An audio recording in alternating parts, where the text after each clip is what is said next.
ขอขอบคุณท่านรองผู้ว่าราชการจังหวัดอุดรธานีโดยพระพุทธมนต์เนื่องด้วยนพเคราะห์เฉลิมการเฉลิมพระเกียรติและถวายพระราชกุศลแด่พระบรมโพธิสมภารได้แสดงออกถึงความจงรักภักดีด้วยการนำหลักธรรมจากบทเจริญพุทธมนต์ธานีวิทยาลัยอาชีวศึกษาอุดรธานีคณะครูอาจารย์นักเรียนและประชาชนทั่วไป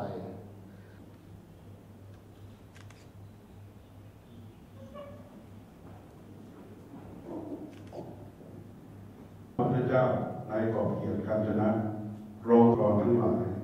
ที่มาร่วมชุมนุมอยู่ที่กุฏอันล้นพ้นพระราชโองการน้อมไปพระพรชัยมงคลด้วยบารมีแห่งองค์พระสยามเทวาธิมหากษัตริยาธิราชเจ้าที่ทรงบำเพ็ญอยู่เป็นตอนให้ใต้ฝ่าและผูกพันวันตรายทั้งปวงบรรชาวไทย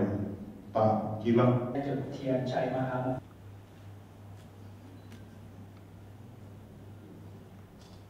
ทุกขวินาศายะปริตปฏิภาหายะสัพพสัมป